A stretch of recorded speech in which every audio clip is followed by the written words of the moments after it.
It's been a long break since our last podcast, and so much has happened. So I mean, we'll get into it in a second, but I remember talking to you, Julio, last time because you were like, so for the listeners, Julio always gets like inspired for ideas to do for the podcast, which is great. And he'll text them to me, and he was like really inspired last time because there was like no free agent moves, no trades or anything. It was just all was quiet on the Western Front for the A's. And I was like, yeah, okay, whatever. We'll do in like 2 weeks. Like, there's no point to do one now because it's just filler. And then within like 5 days of that, in a week span, just like fucking just machine gun. It was insane. All is quiet on the storm front, and then all of a sudden, the A's got Elvis Andrus. And then 2 days later, they signed what was his face? Or not, they traded for Jed's back. They traded for Cody Thomas, Adam Colert. And then a couple days after that, they signed Jed. And then a couple days after that, they signed Romo and Petit. And then a couple days after that, they signed Moreland. It's just, oh my God, it's just nonstop. Yeah, so it's been nonstop. It's and we kind of waited a bit longer because there's some other stuff we're going to talk about in a minute. But hey, welcome back. Welcome back to the Town Tailgate, everybody. Glad to see you, Art. Chris, welcome back from Tampa. Yeah. There. Now you're back on decent Wi-Fi again. It's pretty great. And if you guys are watching the show, it's pretty shitty last time. So I'm on decent Wi-Fi, and I'm also not surrounded by just people who just don't just do normal things. I don't know how Floridians. Floridians. I don't know how else to explain it. It's just it's a weird atmosphere down there. And to be honest with you, I've listened to a lot of podcasts in the past 2 weeks, and they're actually not living their life that bad. And I don't need to get into it because this isn't a health and safety podcast. But I learned some interesting things that were myths that have not been the media has not been very good about letting the public know about. Anyway, outdoor dining jam-packed show, in man. California. Yeah, well, yeah, little by little, things are kind of getting back to normal. Maybe we can watch. I'm getting a haircut. I'm getting a haircut tomorrow, so that's cool. You are. That's good. You are looking a little shaggy, I will say. Last time I got my haircut was, I think, no joke, I think it was like Game 4 of the World Series. Why did you wait so long? Were you trying to grow it out or just lazy? Well, one, everything closed again. Oh, that's right. Yeah, and then I just didn't feel comfortable. I didn't feel comfortable going to being that close, even though my barber does a great job with the COVID protocols, but I just didn't feel comfortable myself. Yeah, you're still in an indoor facility, so that the ventilation is always a worry for sure. Yeah, so jam-packed show. We have pretty much, this is going to be, I think, maybe we have to do a show? I forgot. I thought we were just talking over. I think this might be like the first show ever where it's all A's. It literally, everything. There's going to be one thing that's going to be non-A's, which will be fun, but everything else is A's. So the first half. Hold on. Chris and I are. Hold on. What's that noise in the background? I just heard a woman yell. Oh, Jesus. Okay, so I was a little late to the podcast because I was playing some Mario Kart with Ann Whitney, my girlfriend, and a couple friends online. It's getting pretty intense on that game. Still playing. Yeah, she's a bully, and it's just funny because like I love playing Mario Kart. I've been playing it since I was like 7. So like I think I'm really good. That's one thing I can confidently say I'm great at is Mario Kart. Yeah. And when I got this Mario Kart 8, she hadn't played Mario Kart before, so I kind of like showed her the days, taught her some stuff, and now she's just like this complete monster. What character does she use? Just kicking Cat Peach, because of course. It's from one of the new Mario games where you can get like a cat ability. I get what you're saying. It's just an interesting combo. All right, back to the show. I'm sorry. Jesus Christ. So first half, we're just going to be talking about all the moves that have happened over the last 3 weeks within the organization, from the trade for Elvis Andrus to the DFA of some guys who we thought were going to be around a little bit, and we'll talk a little bit about that. But then later, Chris, super stoked. We have a huge guest this week. We're both huge fans of her, Alex Coffey. She is the A's beat reporter for The Athletic. I'm going to say this again later, but I'm going to say it again now. If you are an A's fan, if you're a baseball fan, sports fan in general, and you are not subscribed to The Athletic and reading a lot of those great material there, you're missing out. She's going to be talking to us about spring training because that's also happening right now. Especially, it's going to be interesting to kind of hear perspective of what we've been trying to go through these last few weeks, where pretty mellow off season, and then guess what? Out of nowhere, a avalanche of information goes down. And then plus, she literally canceled. We were supposed to record with her tonight, and she canceled on us because she had to write her column for tomorrow. So when this drops, you guys will be able to read her stuff. Yeah, exactly. So super excited to have her on the show. And then last, this is a new segment, kind of made up on the fly, but it's going to be This Week in Boomers Ruining Baseball. And we're going to talk about Kevin Mather, the former team president for the Seattle Mariners, and the dumbassery that went down during his Rotary Club. And as you all know, this podcast hates boomers. So we decided to devote an entire segment to shitting on except our parents and how they're ruining the game. Well, I'm just kidding. Just kidding. I love you. I love you, Dad. Yeah, it's funny too. They listen to this episode. They listen to this every week, so I don't want to shit on them. Yeah. Well, it's funny because like normally we do the big three, but honestly, it's been 3 weeks. You all know about Trevor Bauer going to the Dodgers, which quick, give me a 3-word summary. How do you feel? They're even, I mean, I didn't think 3 words, 3 words. You got 3 words. God damn it. But that's 2 words. Fuck ton money. All right. Tatis. If you already had one, why did you ask me to provide it? If you already had it like dished up. Okay, well, I'm going to be talking about the Fernando Tatis signing extension. It has a 14-year deal. 14-year deal for like 314 million. I don't have the numbers in front of me. The interesting thing about that deal, before you keep going, is that this is like the first time that a franchise has paid a guy for what he's going to do for the franchise as opposed to what he did in the past. So, okay, I'm glad. I think we should talk a little bit more about this because I mean, we have a lot of people. We can take a few minutes on it. Yeah, let's take a few minutes because I've been seeing a lot of people, friends included. I don't want to say any names, who've kind of been shitting on this deal for the sake of he hasn't done anything really. He was fantastic last year, shortened season, and like, why are you going to invest this long into a guy who we don't know what he's going to turn into yet? It's so iffy. Why? This guy's going to be the face of baseball. He's going to be the most marketable player in baseball. He already is. Like, yeah, sure, he's in that Gatorade commercial. He's already the cover of MLB The Show. He's going to be the face of baseball. And he's going to be a huge player that's going to be a part of what baseball needs in terms of a cultural change. So if you're the Padres, why wouldn't you hold on to that shit for as long as you can while it's still there? Strike the iron while it's hot. The current face of baseball is boring. Like, I love Mike Trout, but he's boring. He keeps his private life to himself. He doesn't really do much. He's just likes like the Eagles. That's all I know. He's just like this boring kid from Philadelphia. Like, you know, and Fernando Tatis is fun. He's vibrant. He doesn't give a shit. He you know, it's great. He plays in San Diego. But like, also it's not just gonna make the Padres money for selling tickets. It's gonna make every single team around the country money. He's gonna be one of those guys like Barry Bonds, where if he's in town, like, you go out of your way to go see him play. So I follow him on Instagram, and he's getting close to 1 million followers, which, like, for baseball, that's pretty impressive. Yeah. But I was like kind of curious, like, who follows him? Like, or who are some like mutual people that we have that are following? And there's like a handful of like non-baseball people that I saw were following him. Like Sean Evans from Hot Ones. Like, Hot Ones is like a huge show on like Damian Lillard follows him. Like, you're starting to see slowly but surely cross-sectional of non-baseball fans following this guy because of how exciting he is. Well, Damian Lillard doesn't really have anybody interesting to follow on the A's because they trade their interesting guys every 5 years. So that's probably why he does that. And the best part is, dude, he's just down the 5.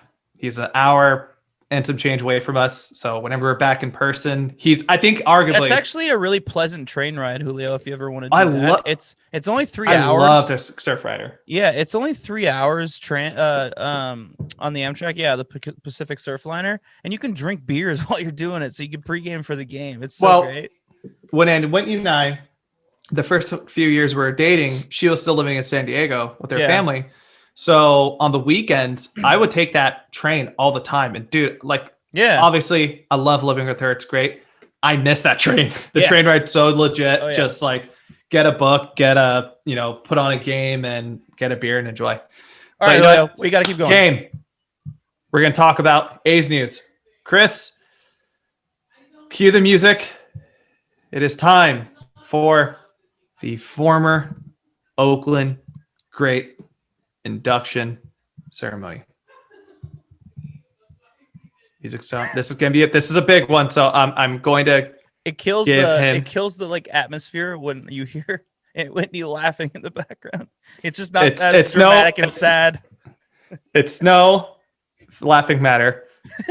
Christopher Adrian Davis, Oakland Athletics left fielder, DH, 2016 to 2020. How many home runs? A shit ton. How many times did he hit 247? That's what's on the stat sheet, huh? A shit ton. Three years in a row. I don't have the math off the top of my head. Okay, well, look. During his first 3 years in Oakland, 42. Look, Julio, you've had a few beers, and you just don't feel like doing math. So yeah, I'm drinking some tea. 42, 43, 48 home runs, and then 19. You do the math, people. Yeah. I'm in disbelief that this actually happened because there was a while back where we were like, they should trade him. Like, I think if anybody's going to be moved, this is the guy that finds somebody who's going to be willing to take that contract. We talked about potential trades on this podcast, I think, when he was struggling midway this season, if I can remember correctly. I have mixed feelings about it because the guy we got, who we're going to talk about eventually at some point in this podcast, is obviously, in some way, shape, or form. I mean, it is an upgrade compared to his stats last year, but some way, shape, or form for consistency, you could argue he's an upgrade.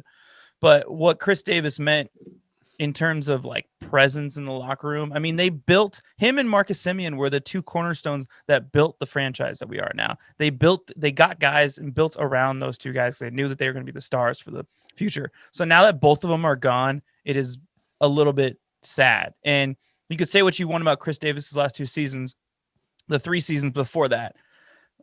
They were so crucial and important to what this team was, and his performance in the playoffs. Every single playoff game that we've had with him, he's been the only one who stepped up some of the times. Like the wild card game in 2018, he was the only one who scored a run. Not scored a run, but brought runs in. I mean, like he comes clutch in big moments, and that comes with the experience and comes with leadership. And we've both lost more or less 2 of our 3 leaders in this team, so that is definitely something that's a little bit concerning. But I love the guy, and I will root for him for sure, except for when he's playing us, which is a lot because he plays with the Rangers. But yeah, I mean, like a friend texted me about it who's not an A's fan, and I just told him, like, I just have mixed feelings. Like, it sucks. But at the same time, like, and at that time we didn't have the guy who was replacing him yet, so I was like a little bit more sad. I was just like, I don't know what they're gonna do. They'll probably get someone cheap who's over the hill or something. Yeah, and which kind of was, but we'll talk about that in a second. Well, we'll see. Season. Yeah, we'll see. The thing that was a little surprising, well, one, I think this is a lesson. Stop overpaying for DHs. Because look what we did that for Billy Butler. Complete disaster. And Chris he was the first player to get a contract extension. And then almost immediately after his contract extension is when he ran into the fencing in Pittsburgh and just kind of ruined his season in 19. And some people think it carried over to 20. But yeah, you hit it right on the head, man. He was a huge clubhouse leader. I think that's something I wanted to bring up to Alex. I forgot to write down our show notes. Was like, with him gone and Marcus gone, like, who do you envision? And as somebody who's been in this locker room and talked with these guys, who could take that role? Because we've seen all the pictures of him and Matt Chapman having such like a brotherly relationship. Yeah. We've seen how important he is. again, I'm super excited. I think going and having a fresh start, something that's going to be really healthy for him. He loves hitting the shit out of the ball in Texas, even though it's the old stadium. We'll miss him. And the thing is, like, he's just a team away, and we'll still see him around. We'll still be cheering for him. He was the only guy that left. Chris, who else was a part of that deal? For us or for who? Well, for the Rangers. For the Rangers. Who else did we send? You know what? Screw it. You ruined it. You know what, Chris? You ruined it. Jonah Heim. There you go. Okay. Yeah, Jonah Heim. Oh, and yeah. Never mind. You were pretty bummed about this one, though.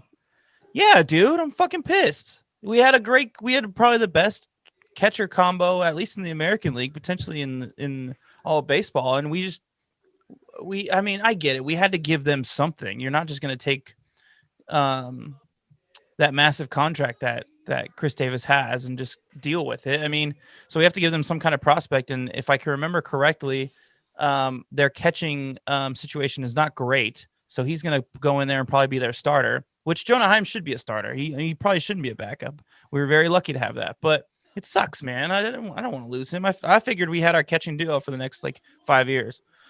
So, I mean, good for him. He's gonna be a key player to their future. That's for goddamn sure. So, And anytime you have to lose a lefty bat in the lineup, especially a lefty catcher, that kind of sucks. Yeah. And he didn't really have the biggest numbers last year, but I think if he's somebody who's going to be your number 2 catcher, and he's pretty much going to be going to there and giving the days off for Murray, then why wouldn't you, man? Or Murphy, sorry. No, why wouldn't you hold that deal down? Yeah, bummer. He's still pretty young. Again, he's going to be across in Texas. We're still going to see him pretty often. And then we also gave up Dane Ecker, minor leaguer. To be honest with you, I don't really know too much about him, so I wouldn't have any information. Sorry, Dane. Especially with last year's minor league system not put together, you can't really look up box scores and stuff like that to really get a good feel. But guess what, Chris? Elvis has entered the building. A little Stugatz there. That was a little Stugatz. It's actually Elvis left the building, so we're just completely reversing it and just throwing that phrase out the window. It's 2020. Elvis is kind of overrated anyways. Is Elvis... I have a question for you. You ever heard the conspiracy theories that Elvis is still alive? No. Okay, never mind. No, go on. I'm not mad. I don't mean to dismiss you, but I haven't heard of it. I've gone down some Wikipedia deep dives, and it's very interesting. It's definitely bullshit, but it makes your mind wander a little bit. All right, we can move on. Elvis Andrus has joined this team, as well as catcher Rms Garcia, and $13.5 million. I can't believe that. I can believe that John Fisher's cheap ass convinced the Rangers to give him $13 million. It's unbelievable. But I mean, we didn't do this trade for the third. Well, maybe we did do this trade for $13 million, but we didn't do this trade for $13 million. We did it for Elvis Andrus so that we could replace our once in generation shortstop. Miss you, Marcus, already, for another one. And this one's locked up for quite a while. He signed a really fucking long-term deal.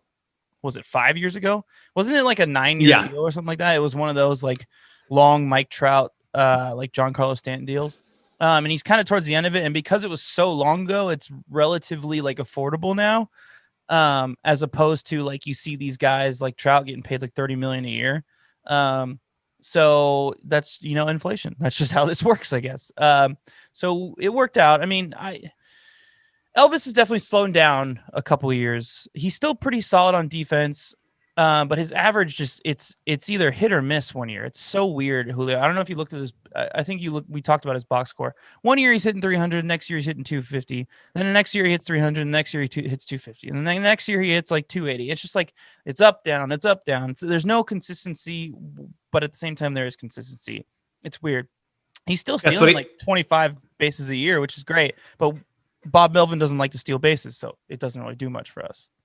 It kind of makes you you would hope. I know, historically the A's don't love, or at least during this Moneyball run, don't love base stealers. They don't like to give the dudes green lights. I think Coco had some pretty solid years in stealing. That's because he was just so good that you couldn't. Of course, had to give him the green light.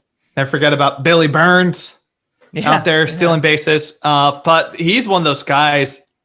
I honestly, you kind of hit it where like, yeah, he's kind of back and forth. Well, guess what? 2020, he hit 194, which means he's hitting 400 this year, Chris.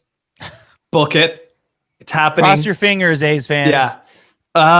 Shit. I think this could be kind of a Chris Davis situation, but reverse. I think over affordable. Yeah. Well, we saw like, dude, the first half of his year, he has an all-star 2 years. Texas went to the World Series back-to-back years during that run. He was, the least amount of steals he's had besides this past season and then 2018 where he was injured was 21, which that is fantastic. Batting wise, I know you already talked about it, but there's two consecutive years. He hit 302, 297, and then he hit 256 when he was injured, and then 275 healthy. Yeah. So I think there's still a ton of potential in this guy. It was kind of a head scratcher just because it's like when we talked so many times about all the potential guys who could be playing short, this is the last guy I probably imagine playing in Oakland just because of the name, because of the contract where he played. I'm like, there's no way in shit that would have happened. But now that he's here, I love it. I think we pretty much he's going to be our 1 or 2 hitter. There was actually depending on if Ramon is hot or not, because he's so streaky. Yeah. Yeah. Well, I saw a tweet earlier from Martin Gallegos. Shout out Martin Gallegos. Where he was saying that Boma was talking about the battle for leadoff is between Ramon and Canna. Oh, that's interesting. Interesting. That's kind of a whole thing, but I love it. I'm really excited to see what he's going to do. He's been a big clubhouse leader for Texas all these years. He's got a ton of enthusiasm. I hope he kind of lines up Matt Chapman at third like he did with Adrian Beltre. And plus, I think another underrated factor with that, before we kind of go on to the last part of this trade, being next to one of the best third basemen of this generation, a good chunk of his career, he's probably learned so much for him that he can transfer that knowledge to people. And I think if anything, the big benefactor is going to be Matt Chapman. I think he's only going to be able to get better because of the knowledge. I don't know how much more defensively you can hand the knowledge over to Matt Chapman. If I'm being completely honest with you, that's great, but I don't know. I mean, not necessarily. The thing that came to my mind when we got this trade, and I agree with you, it came out of left field. I'm like, what? Elvis Andrus is he even playing baseball still? That was an exaggeration. Was leadership in the clubhouse. This is a guy who's been there. He's been to 2 World Series, young in his career.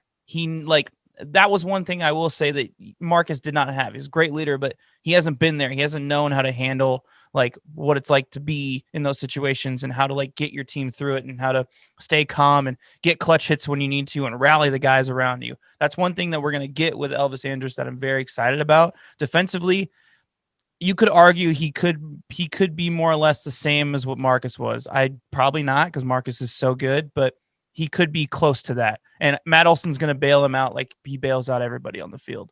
But the leadoff thing, that's very interesting to me, because that I want to touch on, because I really like Mark Canna at the 4 hole now. So it's interesting that he was awesome last year. I get it. He's got speed, so they need that up there, and he's consistent. And he's, you know what it is, Julio, that I just thought about?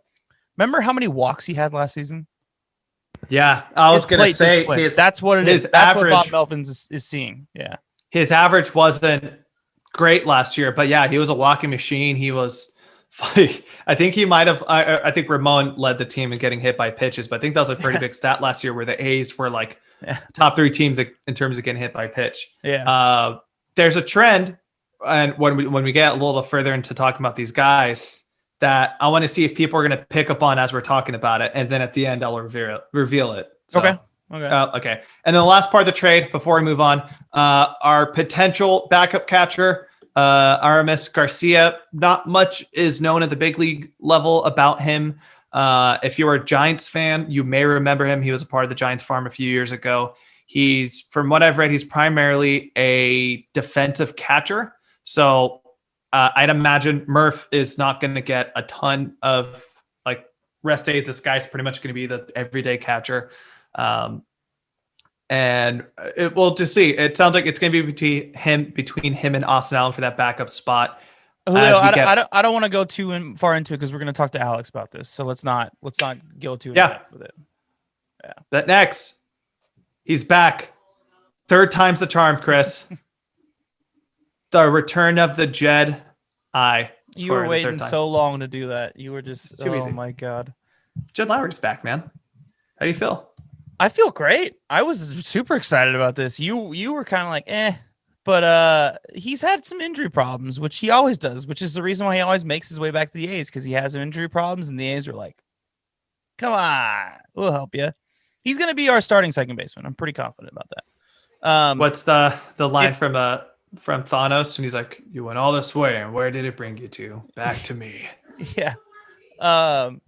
Yeah, I think he'll be the starting second baseman. I love Chad Pinder, but I think without a fourth outfielder, that's kind of the role that Chad Pinder's going to have to fill, and Tony Kemp is going to have to be the rotating infielder to give those guys rest. So, it's going to be great to have some experience in there.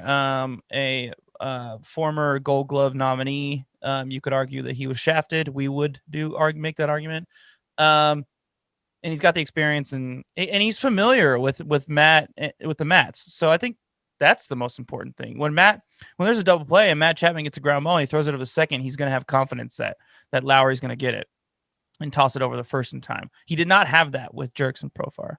He kind of had it with Tommy La Stella, but his arm was so meh that there were times that he kind of missed it a little bit. So yeah, I'm happy, and it was cheap, so fuck it. Yeah. Bold prediction, though. You said he was going to be the starting second baseman. This is a minor league deal, so we'll wait and see. But it's not like he has the hardest competition. No offense to Tony Kemp, who I think he was pretty good in the time he did play second last year, but he's not an everyday second baseman. No. And then Pinder, you already said it. The dude's too valuable to just be an everyday player at one position. And yeah, you kind of said something I didn't really think about it, even though I know he's been with this team so many times in the past. He has that familiarity with the Mats. Like he's going to be able to know where the ball is going to be at when Chappie's going to be throwing it over to him. And yeah, he played a total of 9 games as a Met. So he's fresh, maybe. I mean, they brought him in to be their everyday third baseman, which he's not a natural third baseman. He's a natural shortstop. So I think that might have been part of the transition. But yeah, we don't even know what he's been doing in the past 3 years because we haven't seen it. So like, how are we to judge, you know?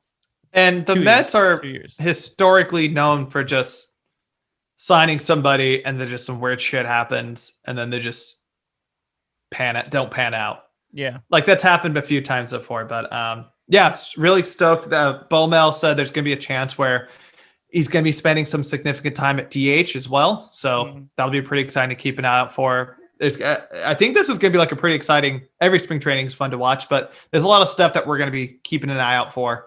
Yeah. That could really affect the season. I love Chris, you want to take this one? Yeah, I love this take this one. I'm tired of talking about these trades.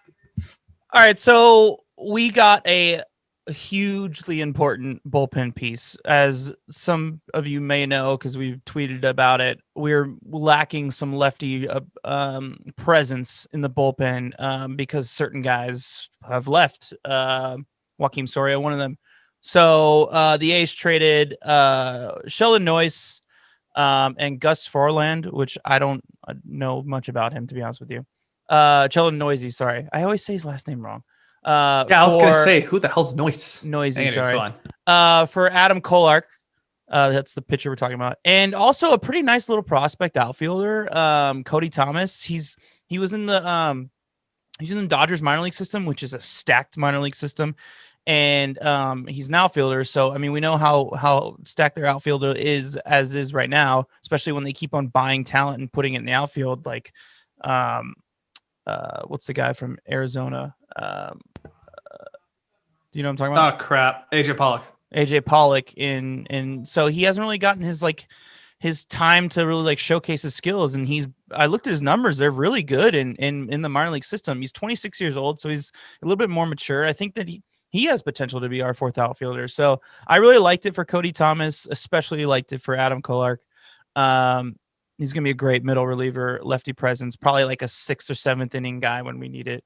Yeah, this is great. This is a great move. And honestly, Sheldon Noisy, I don't know if he was going to get much playing time. The guy plays shortstop, or not shortstop, third base. And he can hit home runs, and that's about it. So like, I'm glad that he's going somewhere where he can develop a little bit at least. Yeah.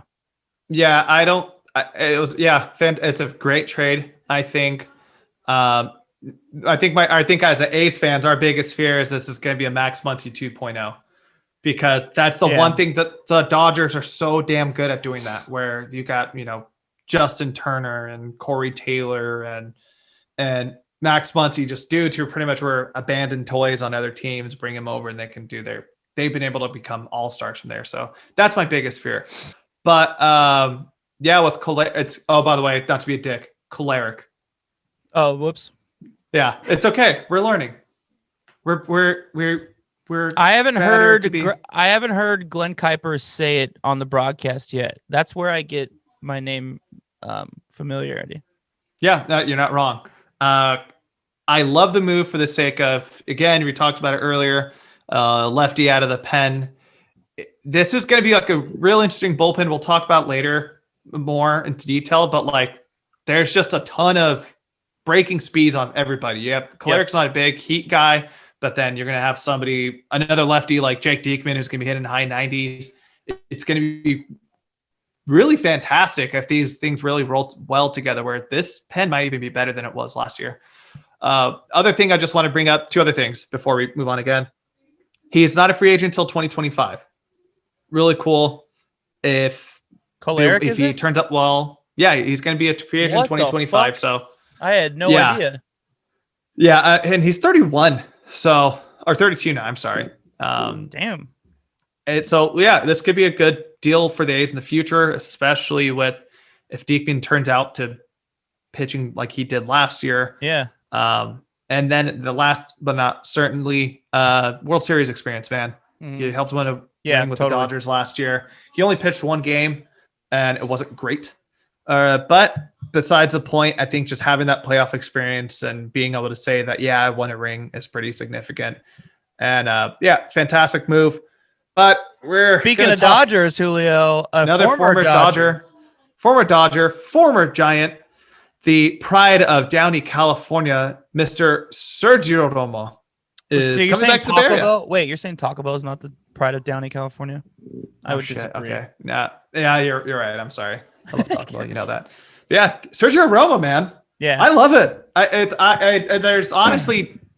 There's one move I'm whatever about, but as a whole, I love all these moves. Folks, this is why Julio was saying that guys like him and the guy that we're going to talk about next, and then the guy we're going to talk about 2 people after that, is the reason why we think that this year our bullpen is going to be better than last year. And we had the best bullpen in baseball last year. Yes, Sergio Romo. I mean, I don't even know what else to say. Yeah, so... I think one fantastic thing about this bullpen for this last 4-year run has been getting those diamonds in the rough, getting kind of honing their skills down and turning them to complete studs. Liam Hendricks was DFA'd and we turned it to look at this huge contract he just got. Blake Trinan was whatever. Then he got a sinker ball down in Oakland and he got a big contract out of the Dodgers. Jake Diekman looked like a completely different pitcher last year than he did in 2019. Sean Doolittle was a first baseman. Sean Doolittle's a first baseman, but like Sergio Romo, if he can still get a hold of that slider, which is like his signature pitch, I think he's going to be a fantastic shape. He had a 4 ERA last year in Minnesota which was not the best, but also Minnesota has turned into a huge hitters park as of late. But It's also 60 games. It's also 60 games. Yeah. But as a career, he has a less than 3 ERA, man. And we were talking about this last night, Julio. Like the season before that, it was around 3. The season before that was around 3 ERA. The season before that, like he only had like really one bad year, and it was the year of 60 games. Yeah, it's there's a ton. I'm really excited for him. I think he's going to bring a lot of veteran like leadership, or not. I don't know if leadership, but the dude's been around for so long now. I think he has a ton of knowledge he's going to pass around to the rest of the team. Of course, he was a part of the Giants' 3 championship runs. He was an all-star. He's had some closer for all 3 of those championship runs. Oh wait, no, not 2010. No, Brian Wilson. Yeah, Brian Wilson was 10, then Romo was 12 and 14. Yeah. Yeah. But yeah, he's closed out World Series games or World Series clinching shit. Yeah. So like he's been around. So yeah, I love the move. And of course, anytime we can get another Mets skin in Oakland, I'm totally down. He already confirmed that he's going to be keeping his walk-up song. It goes back to the experience, man. Like all these guys, all these moves that, you know what? Now that I really think about it, maybe this is what Billy Beane was trying to do. He was tired of losing in the divisional round. He's like, dude, we got to get some fucking experience in this clubhouse to get some leaders to get us through these games or these series, because it's not cutting it right now. These kids are crumbling under the pressure. So let's get some guys to carry some of that weight. It's great. It's fucking great. And he did confirm, it's a 1 year, 2.25 mil. Super cheap deal. And he did confirm he will be still walking out to El Machon. Nice. At the Coliseum. He is excited for it because, as per quote, the Coliseum speakers are bumping. So let me ask you this, Julio. Why do you think he was able to sign a cheap deal like that? Do you think that I think it's one of 2 things. And it might be both at the same time. The CBA is up next season, so he just wants to get his money and he doesn't care where. He doesn't want to negotiate. Or do you think that he just wants to be back in California and he's tired of living in Minnesota? So he took whatever deal he get, because he should be worth like $6 million easily. I don't know. At his age, he's 38. He's going to be turning 38 in next week, it looks like. So happy early birthday, Sergio. But I think he's probably collected a good chunk of change over his career. Yeah. I think at this point, I think he probably nailed it, which was like, I think he wants to be able to be close to home, be back in California. And also go for another title and shit. Yeah, potential. I don't know if we're going to be a full-on title contender, but I think we're going to have a pretty good shot out of the AL right now. Yeah. Just the way this team is built out. But for his age, to be able to still pitching, fantastic move. Love it. Really excited to see what he's going to be doing. All right, a couple more guys coming back. We got come back to the Bay Area, come back to Oakland specifically. The A's re-signed Yusmeiro Petit to a 1 year, $2.5 million deal. And then they also re-signed Mike Fiers, 1 year, $3.5 million deal. Nothing we can really say about it. We know what they do. They're workhorses. They eat up innings. Yeah, when we lost Soria, I was worried that Petit was going to go too, so I'm glad to see him back. But I do want to say one thing about the Fiers signing. I think that's a sign that AJ Puck is going to go to the bullpen this year. I don't think they would sign him knowing that he's going to be a starter. So we've been kind of signaling towards this for the past year. Really, we've been talking about it after Mason came on and mentioned it. I think that AJ Puck's future is in the bullpen. I just think that's where it's at. This was look. Don't get me wrong. I love Mike Fiers personally. I think he's a great leader for that rotation.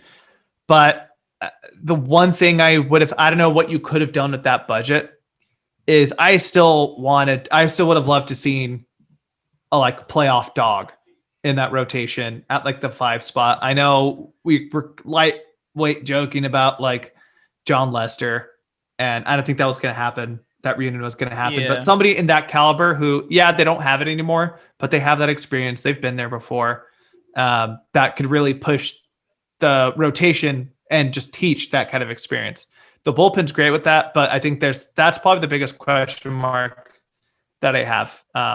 Obviously, I think Mike loves being here and fans love him, but that's the one thing I think there could have been a better upgrade for. I'm gonna play optimist on this one. I think, but first off, I think that we all saw the signs that wasn't going to happen when they wouldn't even call Marcus when Marcus had to call them. So I think that was pretty obvious. But I will say, I optimistically, how do we know that Jesus Luzardo can't be that dog? How do we know that he's not going to take? We know he has the potential. We've seen it. He could take that next step up this season and be that guy for us. Bassett is Mr. Reliable.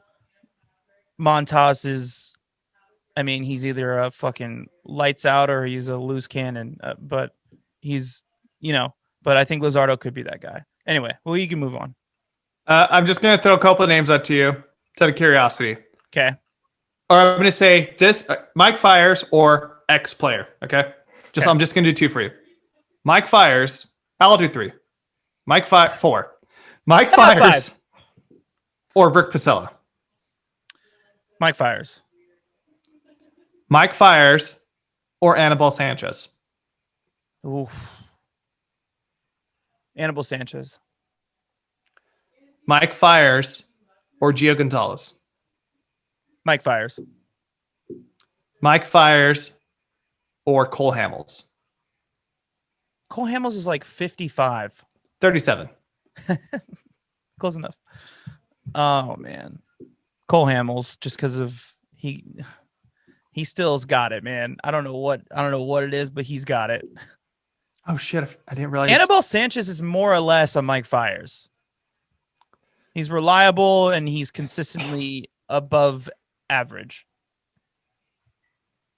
And World Series experience too. Yeah. Mike Fiers is, you were just dogging on Cole Hamels, right? He's 1 year older than Mike Fiers. So there you go. All right. The bullpen, we're still going. We're not going to go too in deets about it, but let's just say we were very shocked. Trevor Rosenthal signs a 1-year deal to come to Oakland for $11 million. It is a deferred contract, so of course. But does John Fisher try to negotiate any other types of contracts? Yeah. Damn. It's exactly awesome. It's exactly what he wanted, which I respect. When you first told me it was deferred, the first thing that came to mind was like, how old is he? Is he like 37? Because like that makes sense. Like you're going up, you're going to retire in a couple years, so you just want that like regular salary for the next 11 years to kind of cover yourself and just chill during retirement. So for those of you who don't know, deferred means that, well, is it $1 million a year he's going to get paid for 11 years, or is it? No, it's I think he's going to be getting paid like $5 million in 2023. So what my conspiracy theory, open your third eye, I'm already thinking about it. What's probably going to happen is by that point, I think there's a possibility that our big guys are going to be gone. So like Chappie, Olsen will probably be gone. And the only big money you'll be owed at that time is going to be for Trevor Rosenthal, who probably wanted to be on the team. So total, he's getting paid $11 million, listeners, but it's over time. Because our owner's cheap and he doesn't want to pay $11 million right now. I was shocked, especially like considering we've been cheap all season. But then I found out the deferred contract and I was like, okay, that makes sense. This is fucking awesome. I don't know if it's awesome deal. It's not an upgrade to our old closer, Liam. But it's damn near as close as you his can name, get. Man. Give him some respect. You're like our old closer. I'm like, Liam. Oh, okay, whatever. Anyway, Liam Hendricks, sorry. But it's damn near as close as you can get. And we're talking like 1A, 1B. So I'm fucking happy. He pitched in 23 games last year and he had a -2. What the fuck? A 1.9 ERA. That's possible. I don't think enough runs get taken away from you. He had a 1.9 ERA. Again, World Series experience with the Cardinals in 2012. Yeah. Didn't win, but hey, 2013. he was there. So great to have. He was there. We're not going to go into too much detail because we're going to talk about it with Alex Coffey. So, but it's pretty fucking tight. And then lead this one in, man. You're talking about our new DH. You lose one DH and you gain another. Mitch Moreland for pretty cheap, $2.25 million. Like I was saying earlier, you could argue this is an upgrade compared to the last 2 seasons that Chris Davis has had. The guy is consistently hitting 20 plus home runs. He kind of dances around 250. Some years he'll hit like 270. Some years he'll hit 250. It's just kind of all over the place. But you know what you get with him. He's won a World Series. Again, more experience. So I'm happy with this. If Chris Davis has another shit year, it's 100% an upgrade. So then I'm happy with that. We needed a DH. We solved the problem. It's only solving it for 1 year, unfortunately. But like you said earlier, Julio, don't overpay for DHs. We've made that mistake in the past. Yeah. We're not going to do it again. If you remember him, he's spent the first half of last season in Boston where he was on a tear. He had 8 home runs, he hit 328 in 22 games. He went to the Padres and he kind of fell off a little bit. He ended up finishing in 20 games. He hit 203, 2 home runs. Don't really know how that happened, but he was really great. But again, you hit it. One of the big points, World Series experience. And we got a cool nickname, Mitchie Two Bags. So excited for that. And if you didn't catch it, folks, the ongoing theme of all these guys that a lot of these guys talked about, World Series. A lot of these dudes have been in the World Series. If they haven't won a World Series, they've been there. They've been long experience.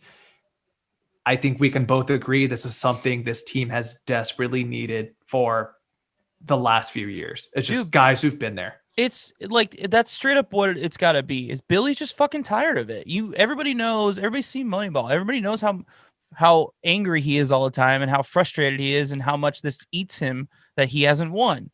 And to be someone who, with his like legacy in the game of baseball, but to never win a World Series, like you don't want him to be a Barry Bonds. You don't want him to be off the top of my head. I'm just slacking, but. He wants to win one, so I think he noticed that experience was the issue.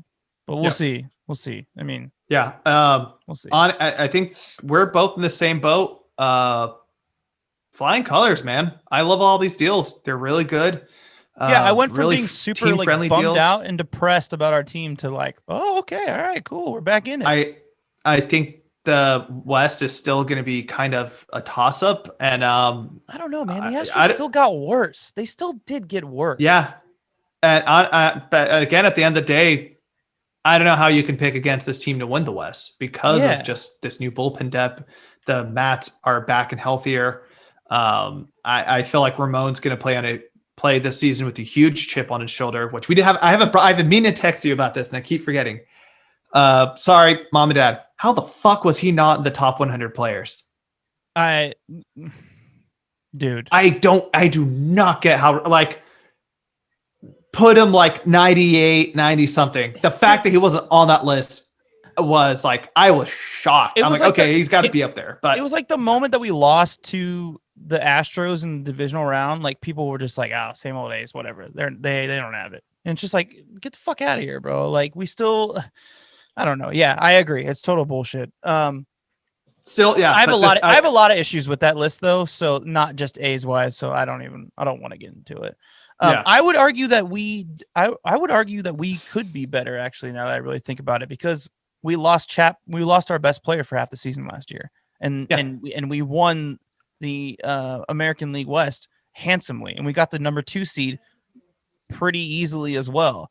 So with a rotation that was pretty average, up and down.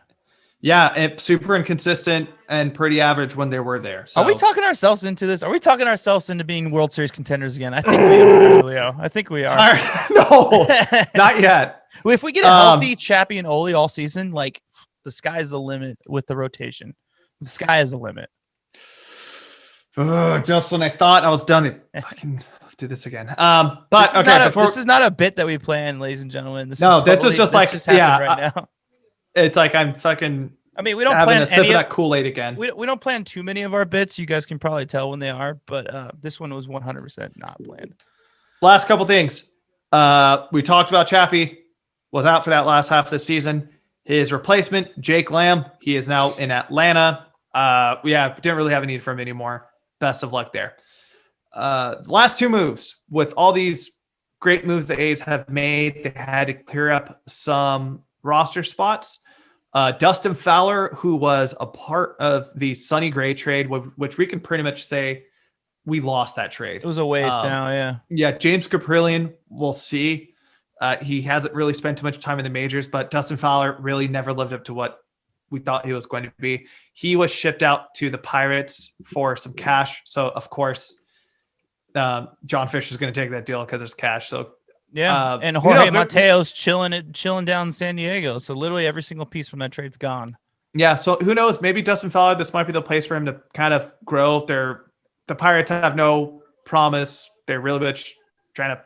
To me, I think the Pirates are just a Ponzi scheme, and there's some bigger things on why they're not spending. But cool. Best of luck.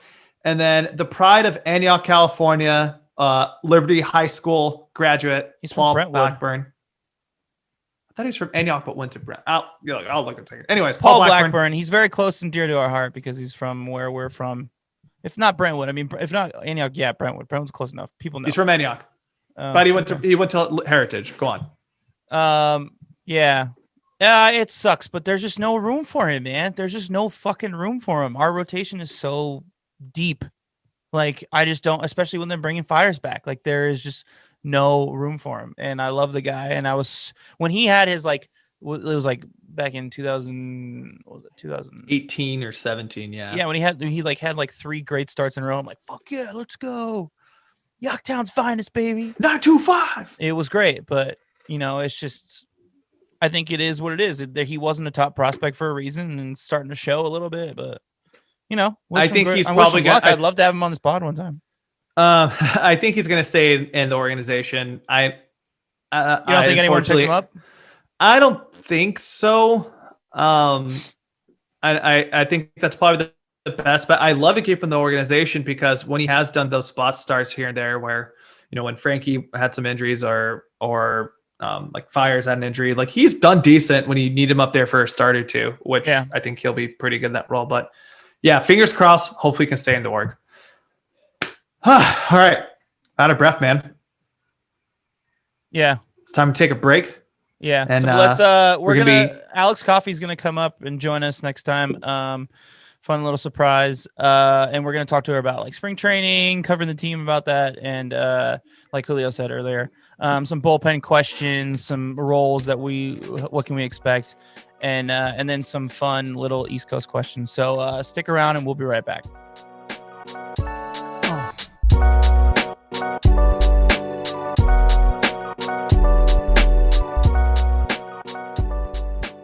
All right, so we're recording this on Friday, February 26th at 2:10 p.m., 5:10 Eastern time. Alex Coffey is here with us, beat writer for The Athletic.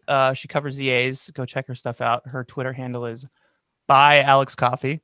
So Alex, first off, thank you so much for joining us. And you're giving us the full East Coast New York experience right now, coming to us live from a train on your way into the city. Is that what's going on? Yes, on my way into the city. I would call you guys from the subway, but the service is in and out and stuff. The Wi-Fi is in and out. I feel like that would really be the authentic, like, so you can get the, full experience of being. As long as you can get Pizza Rat in there with you on the subway, I think that would be like the prime all New York experience. Was that a Ninja Turtles reference that you threw out there? The Pizza Rat, you didn't hear about that when there was legit, like, it was like a few years ago where it went viral where like there was this gigantic rat that was just carrying this like huge slice of pizza through New York. I don't know if Alex saw any more about it than I do. It was like, I didn't see it, was pretty but now silly. I feel like I should have. I don't know. Yeah. Thank you for joining us. So funny. Yeah, she's masked up and everything. This is great. Both huge fans of your work, legit. Yeah. I read your stuff on The Athletic like before I go to bed just to kind of get caught up on whatever the A's news. So super excited to have you here. We told the listeners that you canceled on us last night to write a piece, so I was like looking on Twitter all morning, like waiting for your piece to come out so I could read it. And then boom, dropped it on us. Yeah. That one was funny because I was trying to talk to Yasmani Grandal for a couple of days, and apparently I picked like the hardest guy to pin down, like harder than the president or something. Because like kept, like the PR guy kept like calling me, and he was like, "Yes, it's about to call you. Yes, it's about to call you." And then I wouldn't hear from him, and it went like 3 days in a row. And then finally, when we were about to talk, he finally called me. So I had to write that night, but yeah. Yasmani Grandal, I didn't think that he was like, I would not imagine him to be a tough person to get a hold of, like to have like 5 handlers to go through. I don't know. Right. Apparently this is like a well-known thing in the industry that he's like media interesting shy. I don't know if media shy is the right way to, because I went to like multiple people like that knew his agent, and that, you know, like not just like team PR people, but everyone was like, good luck getting him. And I was like, okay. Cool. Thanks, guys. But I'm always of the mindset that you can't, you know, why not ask? Like the worst they can say is no. That's exactly how we handled trying to get you on this podcast, because we were just like, you know what, we might as well just like hit up her DMs and see. I lucked out. Yeah. Chris, go ahead and start it up, man. You got the first question. Really interesting time for not just the organization, but for baseball. Chris has some pretty cool stuff you want to talk about. I think my first like big question is, I think like all of our, like the fan listeners kind of want to know this because it's so weird. So this is kind of like the first spring training that you guys are like covering that's like remotely, you know, like there's only so much access. I saw even a video that like I think John Boy put together this past week of like beat writers like shooting like practice like through a fence and stuff like that, or like just really far out, just not very, very good videos and stuff like that, but that's the closest I can get. So what's the biggest difference that you've had to handle covering spring training remotely in a pandemic? Like, how do you go about it? Does it make it tougher? Does it make it easier?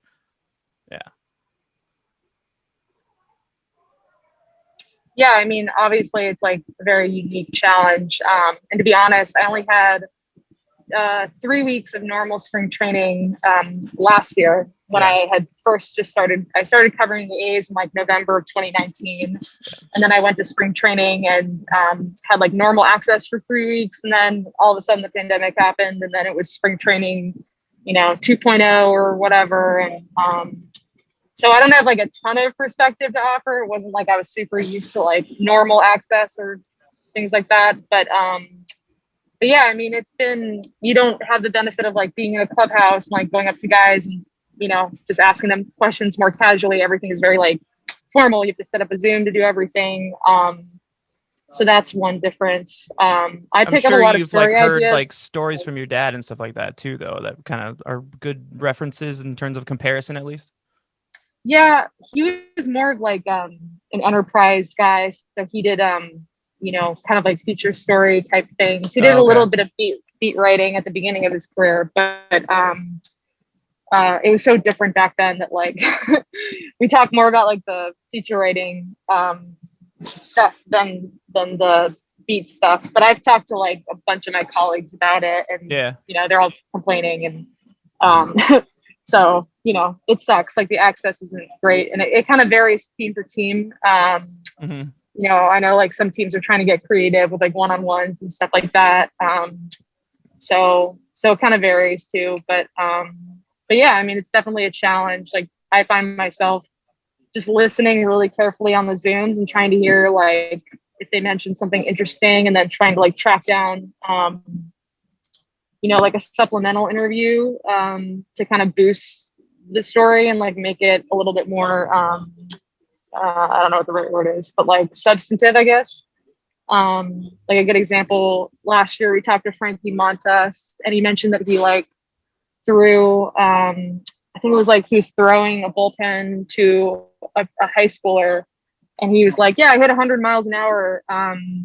Like, and this kid was in high school. So I tried to like track down the kid.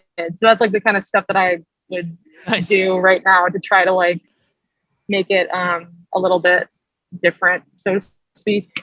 Yeah. But it's definitely challenging. It's like a lot more work than it, would normally be. So you've only covered this team during a pandemic. I just realized that. That's right. 'Cause you came on during November. Yeah. Wow. So this is just So I went to winter meetings. This is just business as normal. Yeah. So the only normal-ish stuff I had was winter meetings in December of 2019, and then those few weeks of spring training, and that was it. So did you get to go to the winter meetings? Were you there at like? Yeah, I did in San Diego. Yeah. Sunny San Diego. So it's funny because Chris and I both work in normally office environments, having to work remote. And as I've noticed, as we've brought on new people for my team specifically, I'm like, I have no idea what you actually look like in person, even though I've seen you do calls. As far as I know, you can be like 6'5". So I can only imagine like when you finally see someone like a lot of these pictures, like seeing AJ Puck in person when he's like a tower of a man, like it's gonna be pretty funny to have that experience. Yeah, definitely. I got a little bit of dose. Like I said, I was there for like a couple weeks, so I know the new guys. I don't know what they height wise. I don't know what we're dealing with. But all right, give us an update on what Mitch Moreland's height is next time you see him. We gotta tell us. Yeah, and we'll report it. I will. Yeah. Breaking. Breaking. Mitch Moreland, 6'10". So it's been a pretty quiet off season for most of the point for the A's. Nothing really major was happening throughout November and December. Then all of a sudden, Marcus leaves, and that's around the same day or two, Tommy's gone. But then over the last 3 weeks, it kind of exploded with the A's picking up Trevor Rosenthal, getting Sergio Romo, Mitch Moreland. Just a lot of the moves were going on. So as a journalist, how's it been like for you, where you were doing a lot of like great pieces throughout that time? We're just kind of getting a little more deeper into like what the players have been up to, but then all of a sudden, last 2-3 weeks, just an avalanche of information coming at you. Like, how's that been for you having to cover that? Chaotic. You would love for them to spread the wealth a little bit over the course of the off season, but our best interest isn't their concern, so it doesn't really matter what we want. Hey Billy, could you take like a week break? Just do me a solid. Yeah, I know. But it was tough because like you're trying to be creative during the off season and come up with ideas and stuff, and there's nothing to write about, blah blah blah. And then the last possible minute or whatever, like last possible week, they just decide to cram everything in, and I know that that was because they freed up that money in the Andrus Chris Davis deal, at least for this year. So that gave them like a little bit of capital to work with. And that's why we started seeing all these like free agent signings and stuff like that. Like I get it, but it's also like, overwhelming. Yeah. Like how does that go? Are you like hanging out with your friends on like a Saturday night and you get a text from your source? You're like, oh crap, I have to write a tweet real quick. Like luckily, let's see.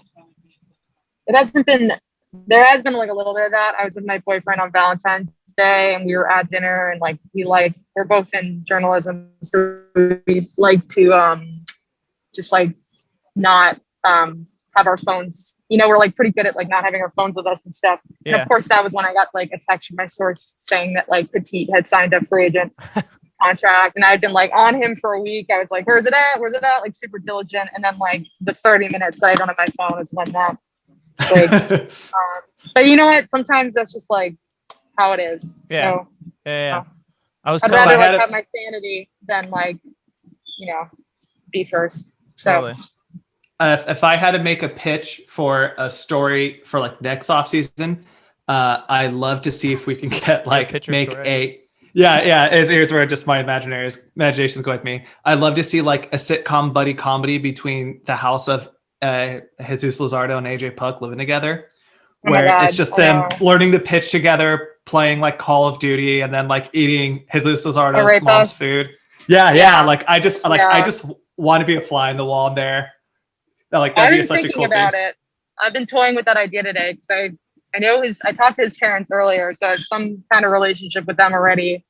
So he said his mom Monica was the one that was making, like, I don't know. I love the concept of like a guy from Iowa that has never eaten this kind of food before, Venezuelan food. and all of a sudden he like wants to rape us. I think that's just like, it's like the beauty of, I think it like encapsulates like from a point, like the beauty of the sport. It's such an international sport. So I would love to be a fly on that wall for sure. I would love to be a fly on that wall. Yeah. What board games do they play together? Yeah. What's their go-to series they're watching together or something silly? I know, it's a true bromance. Yeah. All right, so we want to talk about catchers because obviously Jonah Heim was a part of that Texas trade for Andrus.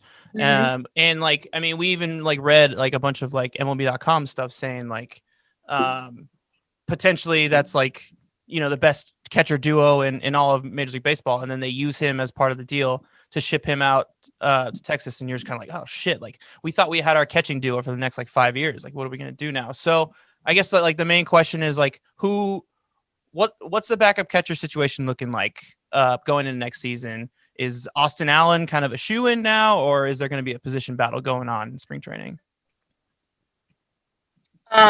Yeah, I think it's still going to be a position battle for sure. I mean, with who? I didn't really know much about Rms Garcia, who they got back in that Andrus, Chris Davis. He was part of the package that came with Andrus. And from what I can tell, just talking to people around the industry, like, there's speculation that he might not even be like a backup catcher for a while. Like, obviously we don't know. Sean Murphy isn't going anywhere, but he is kind of prone to fluke injuries. So there's a chance that like either him or Allen could get more playing time, at some point. But yeah, I just wrote a story up this morning about Aramis and how he like learned how to do, he was drafted as like a hit first guy, kind of pegged as a hit first guy early in his career. And he's really gone after improving his defense. And he's improved it to the point where, Melvin, who's a catcher, has been super impressed with his pitch framing, that like defense is what sticks out, like catches his eye and stuff, less so than his bat, which I think says a lot about his work ethic, but also about where he's come as a catcher. So he's one to keep an eye on, definitely. And I mean, he was drafted in the Giants organization. Buster Posey was a mentor of his, like for a while. He was seen as the guy that was going to replace Buster at some point. And then when we talked to David Forrest a couple of weeks ago after that trade, David told us that that if Aramis hadn't gotten hurt last season, that he probably would have been the Rangers starting catcher last year. So this guy is like, he's not super well known, I think, due to his like injury history recently. But he's not, a scrub. Like he's a legit catcher, and I personally think he's the front runner to be the backup. Because he's got some power in his bat. He hasn't been as consistent at the plate as we would have liked, but yeah, he's definitely got the edge of the glove over Allen. And if he can show some consistent power, I think he'll earn that job. I mean, couldn't you argue that defense for a backup catcher is more important anyway? I mean, if he's a backup catcher, he's not exactly like knocking it out of the park, 30 home runs a season, in theory. Yeah, you could. So it might not even like matter, what he does. Yeah. Offensively, but if we're just looking at straight defense, he definitely has the edge over Allen, I would say. So yeah, that's definitely still a battle. And like I said, Murphy is kind of prone. Like the latest one is the collapsed lung. He's kind of prone to like these weird injuries. I wonder what he does in which his free isn't to time say that it'll makes happen him again. get these injuries. Like it's just that's such a random one. Just be like, oh yeah, I don't know. It sounds like it's still being looked into, right, Alex? He has no idea why it happened. He said it happened in his sleep. So, yeah, I don't know. I mean, it's scary stuff, and no one really knows what caused it. So, yeah. So yeah, I don't think we're really going to get any answers on that one. But keeping that one tight under wraps, close to the chest for sure. Yeah.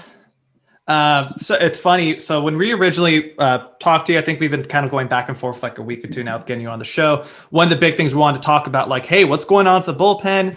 And then, of course, in this fashion, we have the bullpen's pretty much set at this point. Brought in Rosenthal, Ramos, but It's funny. We were saying like if we would have had you on a week ago, these bullpen questions would have been like completely different because there were so many like we just didn't know where it was going to go. But now that like they've signed these people, it's like a dramatically different series of questions. Sorry, guys. It froze for a second. What was the question? We haven't got to it yet. Yeah, we've got to. Chris was just going. Okay. More so now that Trevor Rosenthal is there, Sergio Romo is in the bullpen now. We got the trade for Adam Kolarek. What do you envision? What this bullpen will be? Is it pretty much going to be a shoo-in? You think of Rosenthal becoming the closer? All offseason, there was a lot of talk about Jake Beekman really grasping onto that after like a fantastic 2020 season, or do you see it still being competition? And then with that in mind, what's the setup role going to look like?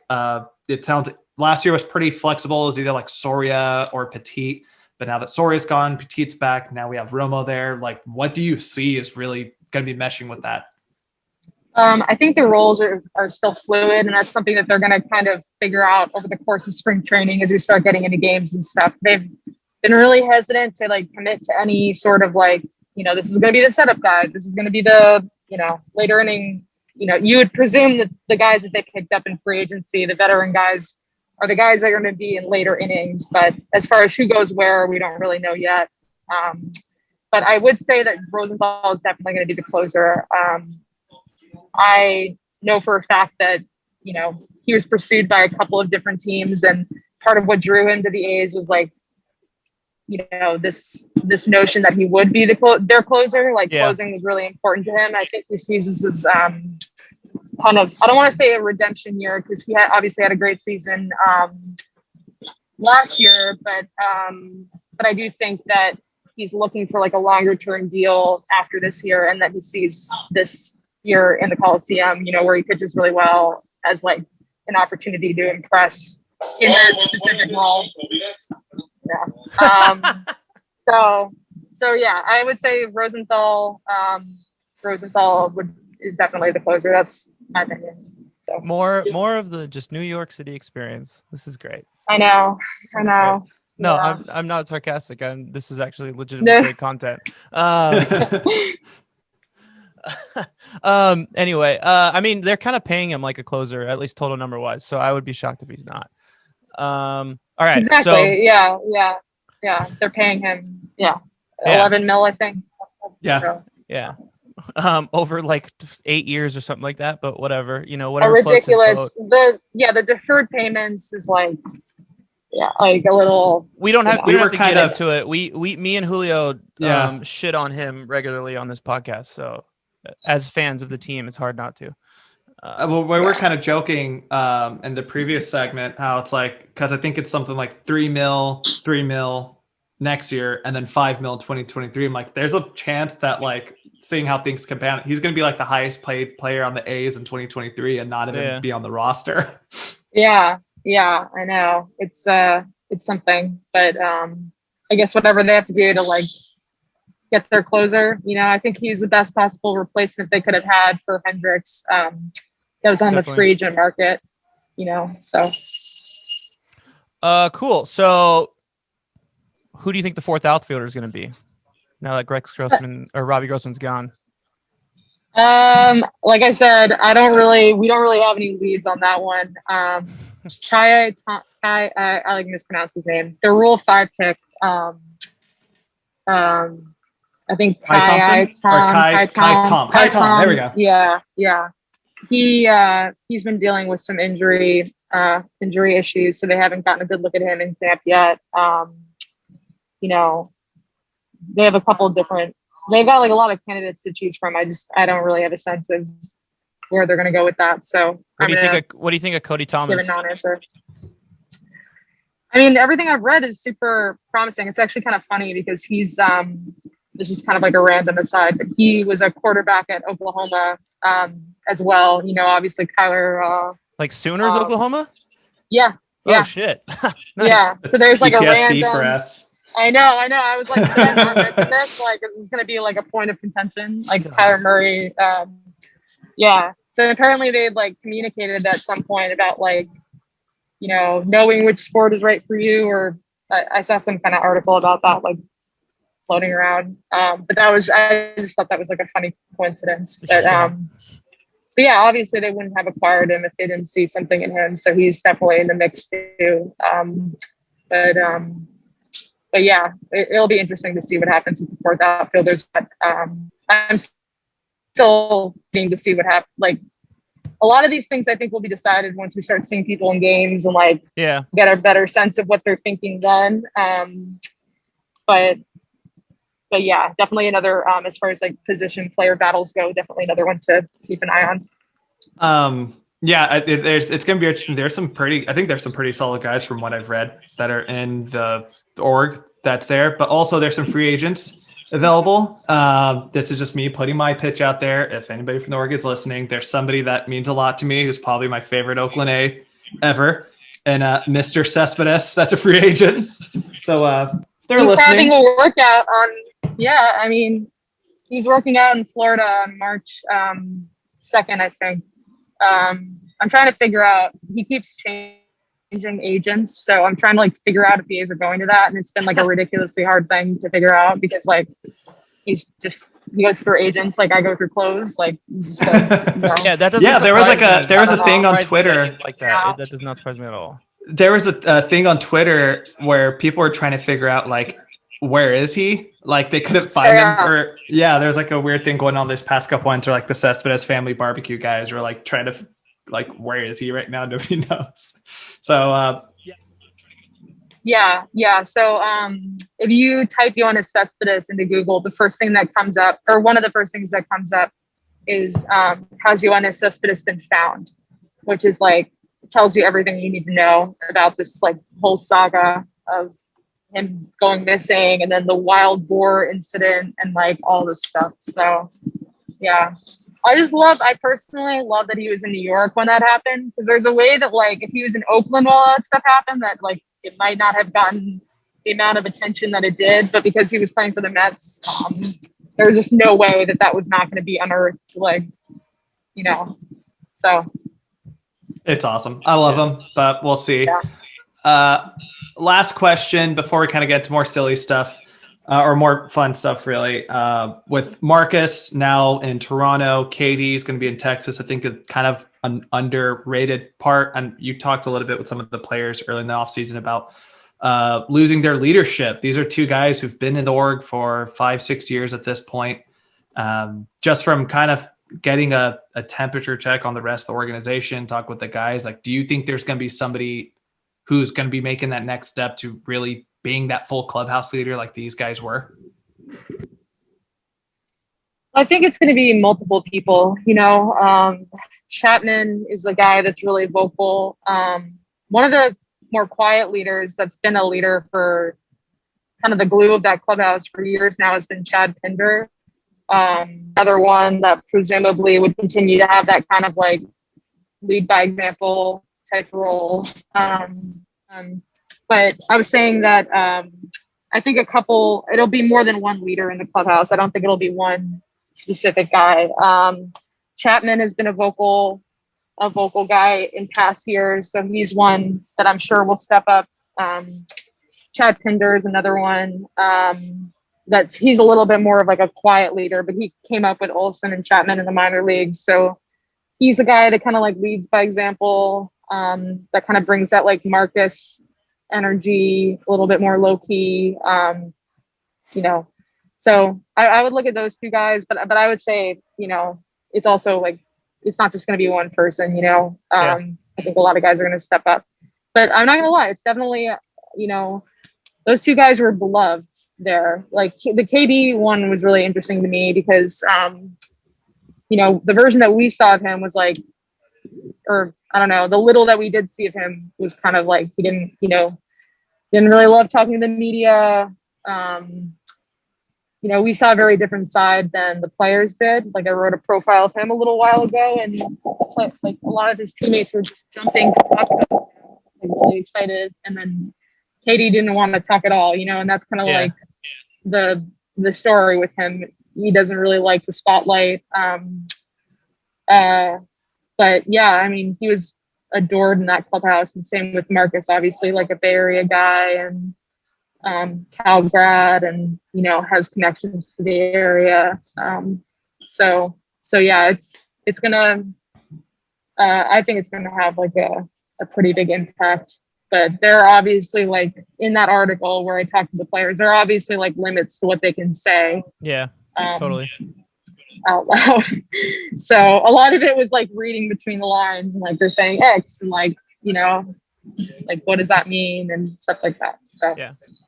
All right, so we're gonna do. I know you have to go soon, so we're gonna do really quickly some like East Coast versus West Coast questions. Yeah. It'd be fun.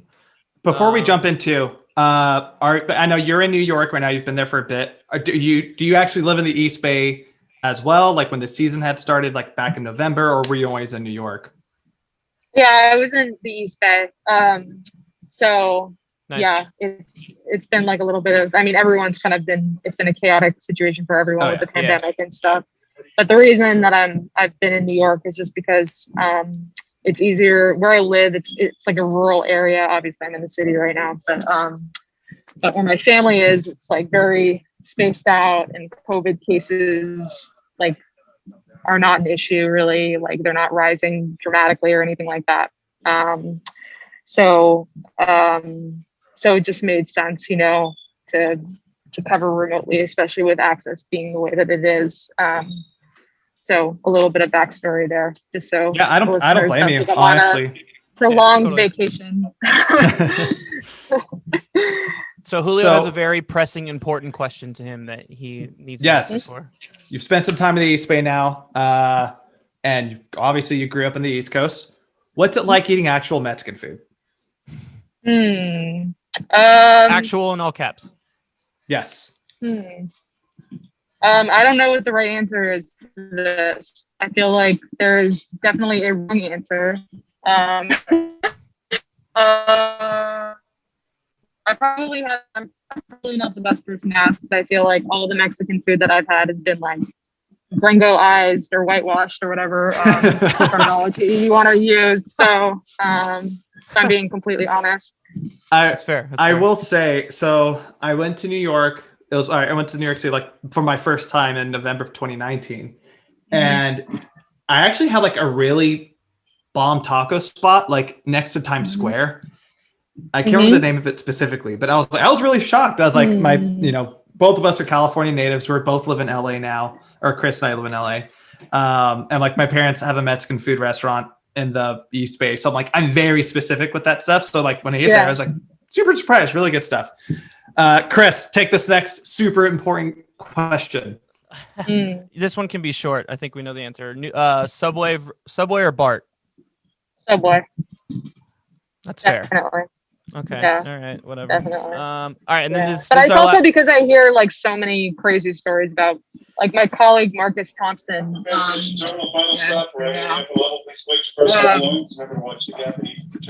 There you go. My colleague Marcus Thompson. I remember when I just moved to the East Bay, I was like meeting up with him. I think we were getting ribs or something. Like, and he chose like the most like Oakland place ever. It was like right in the thick of like, I don't remember. I have a terrible memory. I don't remember. But the station, the BART station that he told me to go to, like right before I boarded the train or whatever, he was like, by the way, like someone got stabbed outside that station like last week, like just so you know. And I was like, okay, like I know that stuff happens in New York City too, like on the subway, things like that. But I feel like a lot more of those stories about BART like get back to me for some reason. I don't know why. That's part of the BART experience. Maybe because of Marcus. It's just part of the BART experience. All right, so this last question, this is one that is very, I think is very important. All right, so which do you prefer, watching football at 1 p.m. or watching football at 10 a.m.? In general, just sports late night or sports late afternoon to evening? I think late night. Really? Yeah. I mean, I guess it depends. Like, wait, what were the time choices again? I don't remember. So, like, football's on at 10 a.m. over here on the West Coast, but it doesn't start till 1 p.m. on the East Coast. And then, like, if you want to watch like baseball games, they start at 4 p.m. over here on the West Coast, but they don't start till 7 p.m. on the East Coast. Yeah, 7 But then p.m. on the East Coast, you're up till like 2 o'clock. and then the West Coast you're only up to like 10. Yeah, 7 p.m. start time is good for me. Interesting. Because I like to get my work done as much as I can during the day. Obviously, with covering the A's and stuff, that's not possible. But yeah, I generally like nighttime games. Kind of like a way to wind down and stuff like that. If we start venturing into like too late, I'm like a grandma. I don't want to stay up too late, so then it becomes a little bit of an issue. Which has made covering the A's from the East Coast a very interesting endeavor because my sleep schedule is like hot garbage during the regular season. During the off season, it's more normal, but I'm up to like 3 a.m. and like sleeping until like 10 or 11. Like it's just really weird. But that's like the price I pay. So. So anyway, yeah, I like nighttime games for the most part. Yeah, I was talking with Julio about that recently. I was like, because I travel East Coast for work a lot too, so it is nice to like be able to work and come home and like be able to watch games all night. But then I have to be up at 8 a.m., so it's like I can't stay up too late. Yeah. So. Okay, very last thing. Do you believe in East Coast bias? Yeah, I do. I think your answer. I think your last answer kind of answered that all completely. Yeah.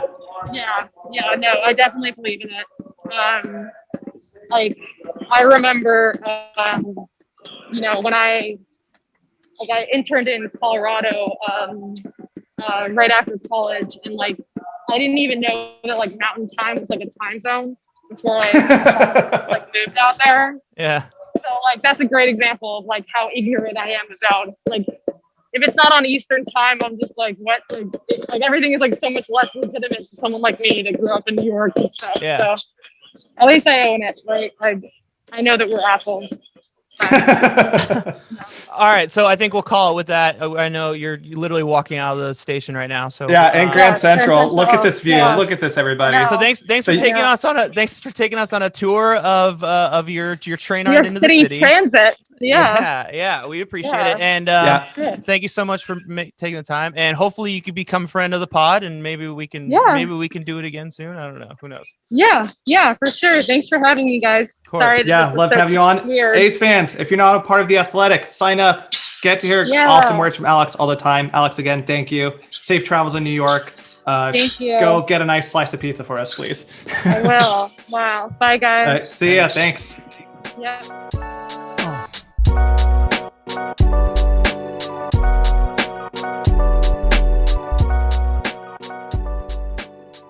All right. Thank you very much, Alex, for joining us. Cannot tell you how much we appreciate it. The East Coast. Not the best coast, but they can deal with their seasons, and we'll just have sunshine all year round. Also, Mexican food is better than pizza. I said it. I'm not afraid to say it. All right, so we just want to talk about one last. Kind of two last things, but one. We're really only talking about one, and then we're giving a shout out to end the pod. Okay, how do I approach this, Julio? So this is the segment we were talking about earlier. This week in Boomers Ruining Baseball. Mariners team president Kevin Mather went on a virtual town hall. It was a Rotary Club. God, that makes it even more boomerific. Yeah. So he went on a Rotary Club Zoom call, and didn't realize that the Zoom call was being recorded. Now, it wasn't necessarily like a press thing. It was kind of more of like a communal like conversation with people of the local Rotary Club, I would assume. And they're just kind of like talking about what is there a subject that they're talking about, or is it just like they're just bullshitting? Like I think it was just going to be shooting the shit. Yeah, talking about like Bruce Springsteen or something. I don't know. Maybe I love Bruce Springsteen. God, Bruce Springsteen is the opposite of what he was preaching in this fucking Zoom call. No, but it was supposed to be just like, hey, we want you here to talk about the seasons, talk about spring training, and all that stuff. And then he just pretty much jumped on and just started fucking spilling tea and from just the get-go. everything out. And it turns out half of what he was saying, Julio, was fucking lies. Did you hear about that? Like, it's just delusional. What do you mean?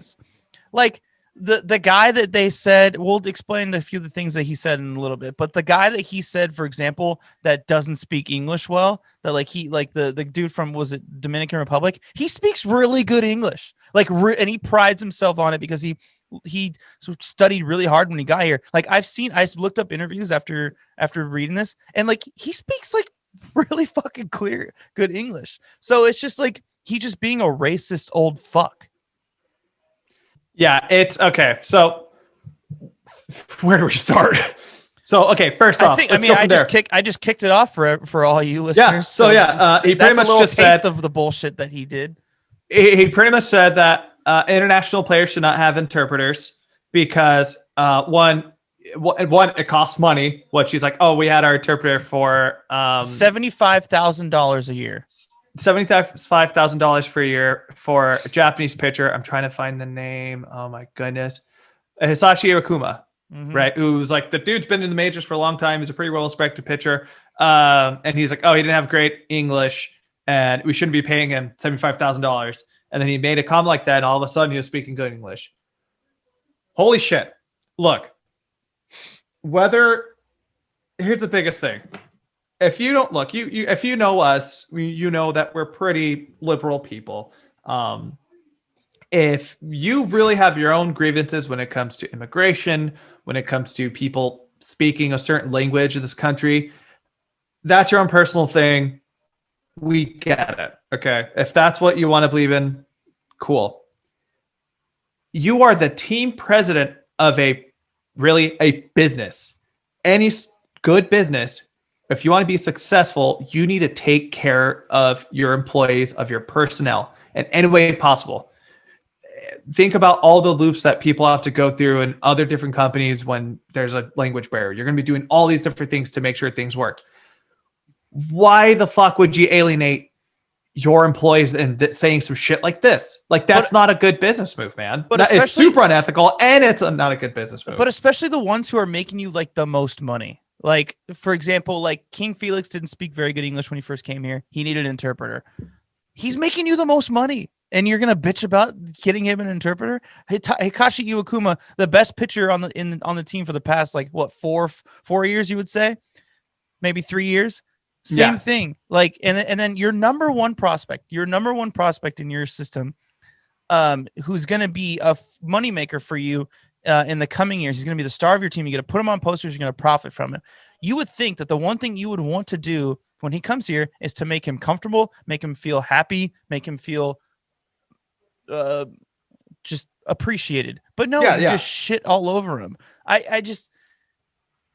So the funny thing about the specifically the interpreter thing was, so he gets paid $75,000 a year, which in my opinion, based on all the things that I read that interpreters do, they're not just like interpreters. These guys spend they're pretty much like their house parent. Cause they use these for a lot of like younger players who are just like coming from the Dominican, coming from Cuba, something like that, who have never lived on their own. They don't know how to like do all this shit. So it's almost like a life coach for them. They are extremely underpaid. They treat them like they're their own son a lot of the times.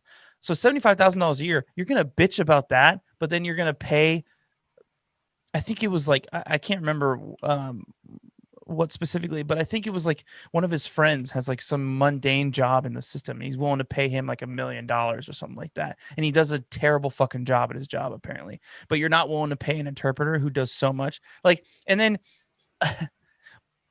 David Sampson, the former team president for the Miami Marlins, he came on Dan Le Batard and talked about this. And he kind of had a similar way that he went about it when Ichiro first came to the Marlins. By that time, Ichiro spoke decent English, but it wasn't great. He still needed an interpreter. So part of their negotiation of their deal to get Ichiro to come to Miami was that David Sampson wanted Ichiro to pay for his own interpreter, but Ichiro, like they had to negotiate this. This is ridiculous. But Ichiro said like the only way that I'm coming there is if you guys fucking pay for it. Like I shouldn't have to pay for it. Like you guys are employing me. Just the whole, I don't know. I'm kind of going in circles here, but the whole like the idea that an employer would ask an employee to pay for work stuff is just mind blowing for me. Like, so then Ichiro, what can he write the interpreter off on his taxes? Like, what are we doing here? Like, there was I can't remember what it's called or how I found it. But I'm pretty sure if you look it up on YouTube, but it pretty much is like a little 5-10 minute video of just Latin players who have become fluent in English, and they're just talking about their struggles their first few years in America of just not knowing English, playing in the minor leagues, and bumfuck middle of nowhere Texas or something. And I think it might have been Carlos Carrasco. I could be wrong, but he was like, yeah, I didn't know any English, and literally every day for dinner I would eat Domino's pizza because I couldn't speak fluent English, but I knew how to say pepperoni pizza. And like, think about that, man. Think about like that's so bad because, you know, you're not giving this guy the benefits of just being able to be comfortable in an area where you can talk to people. Yeah. And also he's eating like shit. What? Yeah. You need to give him some better stuff. Give him a nutritionist. But guess what, folks? Like I said, they're babysitters for them sometimes. I'm trying to look up the prospect that he talked about that he said doesn't speak any English, but really speaks really good fluent English and prides himself on it because he studied it, like I was saying earlier. But I can't find it. I'm looking at like some Seattle Times article and I can't find it. But it's just like it was Julio Rodriguez as the prospect. So shout out to Julio Rodriguez. Like, so he's been in the minor leagues for I think it was like 3 years now or something like that. And he's, yeah, like they said, he studied really hard, and the fact that he doesn't even know this about his own player proves that he's just a fucking shit boss. He either knew it and is being ignorant and just wanted to be like racist and say it out loud, or he's just like the worst boss ever and he has no idea what's going on in his company. Those are the only two scenarios. Sorry, folks. There's only two scenarios. Those are those two scenarios. They don't make him look good either way. Hate to break it to you, Chris. That's just the tip of the iceberg. There was more. Yeah, I know. So not only did he say that, he pretty much said that Seattle, or they lost $2 billion last season, which is, I don't think that's true. I think he might be saying baseball as a whole, but one, why are you spilling that information? But the other thing he said, Seattle actually didn't lose a lot of money this last season because they didn't have a lot of money invested into the roster itself. Mm-hmm. Like, cool flex, but okay, whatever. I get it. But this is probably what's going to be. He basically admitted into not paying enough for players and completely going against the collective bargaining agreement about like certain salaries and stuff like that. And then he also like said something about minor leaguers and how like I was going to get to that. Yeah. And this is probably where we're going to see a lot of change and a lot of lawsuits happening over the next couple of years. He pretty much admitted to service time manipulation within baseball. Quick summary: what service time manipulation is if you have a certain player who's pretty much out of their options playing in the majors and they have to be in your roster. If they're not on your opening day roster, but they're on your roster 3 weeks later, you can actually manipulate that service time and you can pay them lesser over those years compared to what you could have paid them if you brought them up from the get-go. And we've seen this with a lot of prospects. We saw this with Chris Bryant is the biggest one, where Chris Bryant's been screwed. He's MVP, World Series winner, multiple-time All-Star. He's getting paid next to shit because the Cubs manipulated his service time. So now he pretty much admitted that they have been doing this with guys like Jared Kelenic, who he was the top prospect that came over the Cano Diaz deal. Yeah. He's been tearing it up in all levels. He's going to be pretty much a cornerstone guy there. He hasn't played it, and he's pretty much said, yeah, they also have another prospect. I don't have the name in front of me. Pitching prospect, like, yeah, don't expect to see him this year. Maybe not until 2022 because they don't want to pay these guys. Yeah. I mean, we've always known it, but yeah, I mean, the Players Association is going to have a fat lawsuit against the Mariners, 1,000%, and they're going to win, and it's going to be. You know what? It's a great bargaining tool for the collective bargaining agreement. I mean, we're both pro players, so I can't wait to see what's going to happen next year. I mean, like, yeah. Think about, so the Padres were actually going to do this towards Fernando Tatis when he was getting called up. But then dudes like Eric Hosmer and Manny Machado actually fought the Padres hard on it. Like, no, this guy needs to be on the roster day one. He's going to make a difference, yada, yada, yada. Yeah. Flash forward 2 years later, 14-year deal, 300-something million. Some of these guys in the Mariners prospects or Mariners like system, the Mariners actually have like a top 3 system rated when it comes to minors this year. So they have a ton of talent coming up right now. Yeah. We already saw it last year, Kyle Lewis winning Rookie of the Year. Yeah, they're in some hot shit now. You can probably assume he resigned. He's no longer the president. But I was surprised that happened. I honestly thought that he wasn't going to get fired and he wasn't going to resign, and it was just going to be business as normal because that's just how baseball rolls. I was pretty shocked. We've been hyping up, for the lack of better words, this upcoming collective bargaining agreement because of everything that happened in 2020, because of a lot of abuse towards minor league player salaries where they pretty much have to still work part-time jobs while they're playing in the season. And to say that this is going to add even more chaos to it next, it's going to be spicy. This is going to be an interesting year. Yeah.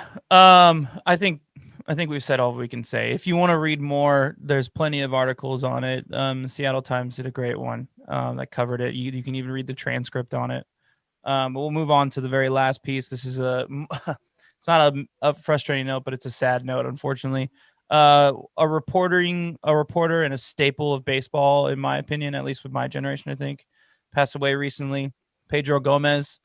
He was a beat writer for the A's for the Mercury News. Back in the day, which I didn't even know until he passed away. But I know Pedro Gomez as a Baseball Tonight reporter and his classic sign off from Oakland, California. I'm Pedro Gomez, ESPN.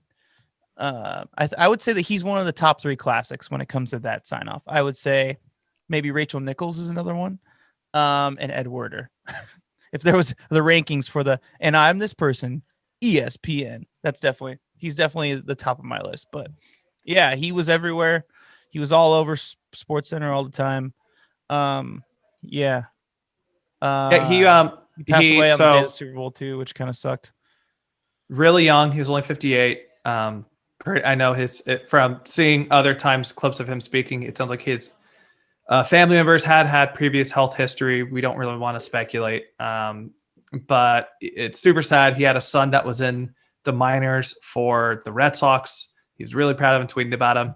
Another big thing was he was a Cuban American, and he was very vocal about it. So when when MLB actually had a game in Cuba in 2016, he was there. He was talking about how impactful that was for not only himself, but the Cuban culture and for the country itself, to kind of repair that relationship that had been, pretty stagnant over the last 50 years in American history. But I want to get a little bit more about what really he did for the A's. So again, I didn't know this either because I think we were tiny when he was recording the A's at the time. The A's PR tweeted it, actually. So if you don't follow the A's PR, do so. He actually covered the A's for San Jose Mercury from 90 to 94. And then for the Sacramento Bee from 95 to 97. I was reading his Wikipedia page. He covered during Ricky and the Bash Brothers times. He actually went back. There's a quote saying it was like traveling with the Rolling Stones when it came to covering those guys. I guess man. I can only imagine the quotes you would get from Ricky and Jose on a daily basis. But yeah, a big part of A's history. This has just been we've talked about this plenty of times in sport because unfortunately we've had to have these conversations. It's been a really sad offseason for baseball. Yeah. And I think the biggest thing that's going to help the healing is when the sport is back and we play, and the guys are out there and the reporters are out there doing it for his memory and for all these other legends we've lost this last year. Yeah.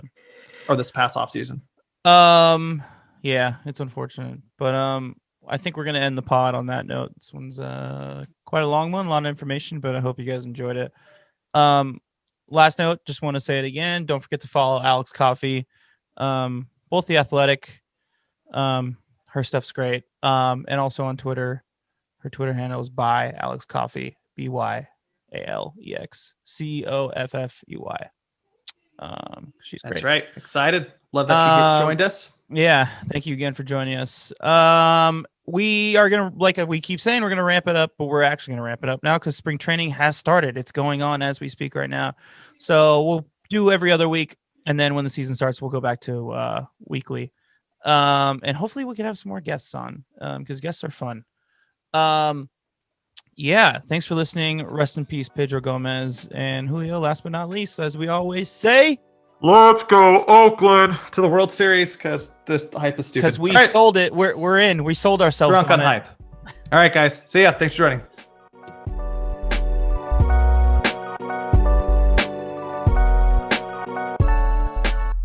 The Town Tailgate is an independently produced podcast. It is written and executive produced by this guy, Chris Madrigal, and my partner in crime, Julio Reynoso. It is sound mixed and edited by yours truly. Social media management and marketing is run by, once again, my partner, Julio Reynoso. And a special thanks and shout out to my brother, Larry Madrigal, for composing and producing our theme song, as well as graphic designing our album cover and artwork. Thank you so much for listening, everybody. Please tune in next week. Please subscribe. And last but not least, as we always say, let's go Oakland.